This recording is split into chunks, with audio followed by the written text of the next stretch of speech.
जो हुकूमत ने यानी कलाबाजी खाई, एक्रोबैटिक या टर्न ये यू टर्न किया है हिंदुस्तान के साथ ट्रेड के इशू पे, उसकी उन्होंने बहुत अच्छी वहाँ एक डायसेक्शन दी है कि कम से कम मार्च के दरमियान से जब इस्लामाबाद डायलॉग हुआ तो पाकिस्तान के आर्मी चीफ और उसके बाद पाकिस्तान के प्राइम मिनिस्टर दोनों हिंदुस्तान के साथ एक खैर सगाली की बातें कर रहे थे। फिर वहाँ कोई ये चीज़ें अचानक नहीं हुई झटके से, एक प्रोसेस चल रहा था। फिर मोदी साहब ने एक हफ्ते में 2 दफ़ा, हिंदुस्तान के वज़ीर आज़म ने पहले ट्वीट किया, फिर उन्होंने ख़त लिखा, फिर वज़ीर आज़म पाकिस्तान ने उसका जवाब दिया।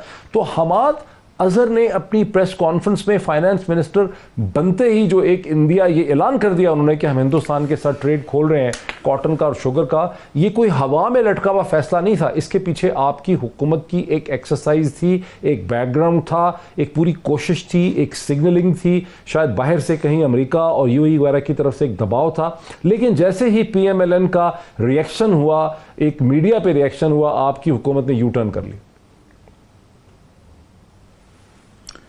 मेरा ख्याल है आज के आपके इंटरव्यू का सबसे सेंसिटिव और सबसे जानदार और सबसे गहरा सवाल यही है, अगर 100 दफ़ा भी मोदी ख़त लिखे, कश्मीरी कोई लागर या भिकारी कौम नहीं है, वो सिर्फ आपके या मेरे रहमो करम पे नहीं बैठी हुई, वो सूरन सिंह और भुट्टो के दरमियान और मुशर्रफ और वाजपेयी के दरमियान और हमारे दरमियान, मैं समझता हूँ कि हमाद अज़हर को वो प्रेस कॉन्फ्रेंस जो है वो टाइम नहीं था, कैबिनेट से मंजूरी के पहले नहीं हो सकती।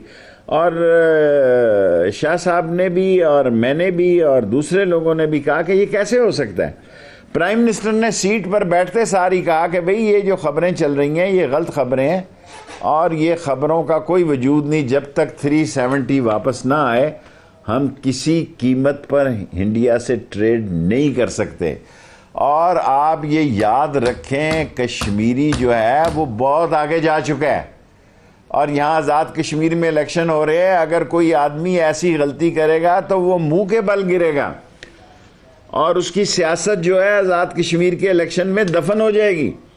किसी कीमत पर भी कश्मीरियों की जद्दोजहद आज़ादी से पीछे नहीं हटा जा सकता, उसके सपोर्टर हैं और शेख रशीद इस कैबिनेट में मौजूद है। जहाँ कश्मीरियों का पसीना बहेगा वहाँ हमारा खून बहेगा, हम कश्मीरियों के साथ खड़े हैं, खड़े रहेंगे और इसका हुकूमतों से कोई तल्लक नहीं।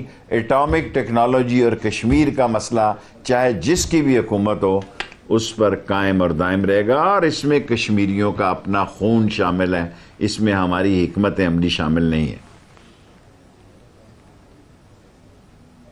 शेख साहब, ये आप सही कहते हैं कि हमाद अज़हर साहब ने जिस तरह से प्रेस कॉन्फ्रेंस कर दी, कह ही दिया कि हम खोलने लगे हैं, वो गलत थी, उसकी टाइमिंग गलत थी, उसकी सियासी पॉलिटिकल सेंस नहीं बनती और हिंदुस्तान की तरफ से जब कोई मतबादल रेसिप्रोसिटी नहीं हुई और मुल्कों के रिलेशनशिप रेसिप्रोसिटी पे बेस करते हैं तो वो गलत थी। लेकिन ये कैसे मुमकिन है कि हमाद अज़हर साहब जो पहले ही दिन फाइनेंस मिनिस्टर बनते हैं वो पहले ही दिन इतनी बड़ी चीज़ कर देते हैं और उसकी पॉलिटिकल सेंस को इग्नोर कर देते हैं, सिर्फ माशी मसले के ऊपर या इकनॉमिक नीड में तो इस किस्म की बात नहीं कही जा सकती थी ना। ये समझने से कासिर है, वो नौजवान वजीर हैं, पहली दफ़ा फाइनेंस मिनिस्टर बने हैं, इतनी बड़ी बात उन्होंने कर दी, अब हुकूमत अपने आप को उनके उस फैसले से डिस्टेंस कर रही है। लोग इसको कोई कन्विंस नहीं हो रहे इसकी, अगर आप अखबारों में देखें तो। देखिए, मेरा ख्याल है फॉरेन मिनिस्टर ने उस दिन कैबिनेट में बहुत अच्छी बात की कि ईसीसी में फॉरेन मिनिस्ट्री की मंजूरी के बगैर ये जानी नहीं चाहिए थी। सो बात ख़त्म हो गई और जितने लोगों ने भी कैबिनेट में हिस्सा लिया, ख़ुद प्राइम मिनिस्टर ने बैठते सार कहा ये मुमकिन नहीं है। लेकिन हमाद अज़हर का जहाँ तक मामला है, हमाद अज़हर को किसी कैबिनेट के फैसले का इंतज़ार करना चाहिए। ईसीसी आखिरी फोरम नहीं है, जब तक कैबिनेट उसको पास न करे उसकी कोई हैसियत नहीं है। शेख साहब, मैं आपके अपने मिनिस्ट्री के ऊपर जो है अमन आना और उसकी तरफ भी आना चाहता हूँ, लेकिन एक दो सियासी किस्म के क्वेश्चंस हैं जिससे मैं कवर करना बड़ा ज़रूरी है। कन्फ्यूजन की जब लोग बात करते हैं हुकूमत की तो वहाँ ये भी पॉइंट आउट करते हैं कि हमाद अज़हर ने अभी कलमदान संभाला नहीं ठीक तरह से वजारत का, फाइनेंस का, तो साथ ही खबर आ गई कि शौकत तरीन साहब के बारे में भी गौर किया जा रहा है। तो ये एक जो कन्फ्यूजन है हुकूमत के अंदर कि एक फैसला होता है फिर दूसरा फैसला होता है, इसके बारे में क्या रद्द अमल है आपका? देखें, आप मुझसे वो सवाल पूछ रहे हैं जिससे मेरा ताल्लुक कोई नहीं। अभी आपने कहा आप इंटीरियर मिनिस्ट्री के सवाल पूछेंगे, मैं वेलकम करूंगा कि हमने इंटीरियर मिनिस्ट्री में जनाब ऑनलाइन वीज़ा किया है। कम से कम आप जैसे एंकर अप्रिशिएट करें कि हमने करप्शन को ख़त्म किया है और 70-80 हज़ार वीज़े जारी किए हैं ऑनलाइन, 1 लाख ID कार्ड जारी कर रहे हैं, पासपोर्ट को 10 साल का कहा है, और प्राइम मिनिस्टर अनकरीब जो है सारे हमने नाके ख़त्म किए हैं। 200 मोटरसाइकिलों का एक स्क्वाड बना रहे हैं, ईगल स्क्वाड। फिर इस इस्लामाबाद में एम्बुलेंस कोई नहीं है, अंदाज़ा लगाएं 11 22 कोई नहीं है, वो 24-25 शुरू करने लगे हैं। अभी आपने बात की नाकों को ख़त्म करने की, शेख साहब पॉपुलर डिसीजन है, लोगों को भी थी, मसाइल भी थे नाकों के, लेकिन पुलिस के सोर्सेज अब ये भी कहते हैं कि इस वक्त इस्लामाबाद के अंदर एक चोरों का और गैंग्स जो हैं वो ऑपरेट कर रहे हैं, जो लॉ एंड ऑर्डर प्रॉब्लम खड़ा हो रहा है। आबादी शहर की 2.2 मिलियन हो गई है, इसमें 100 से ज़्यादा इस वक्त बस्तियां हैं जहां इलीगल रेजिडेंट्स भी रह रहे हैं। और नाके जब आपने ख़त्म कर दिए हैं तो पुलिस की नफरी भी थोड़ी है यहाँ पे जो लॉ एंड ऑर्डर पे लगी है। अब पुलिस को बड़ी दिक्कत पेश आ रही है लॉ एंड ऑर्डर को कंट्रोल करते हुए, नफरी भी उनकी थोड़ी है, रिसोर्सेज भी नहीं है। देखिए, एक मदरसे में 1200 तालबात हैं और कुल जो पुलिस की औरतें हैं वो 200 हैं। सो अब नफरी बढ़ाने की समरी, आपको पता मोई साहब ये एक आसान काम नहीं है। ये जाएगी कैबिनेट में, ये जाएगी PSDP में, उसका फंड आएगा, फिर को आएंगे, लेकिन फिर भी इस्लामाबाद की सूरत हाल बेहतर है और 10-15-20 दिन में बेहतर हो जाएगी। और हमने डिक्लाइन किया क्राइम को, और इकनॉमिकली आप देखें यहाँ बहुत बड़ी नकले मकानी हो गई है इस्लामाबाद में। आप देखें रवात, आप देखें लोई भीर, आप देखें ये अपना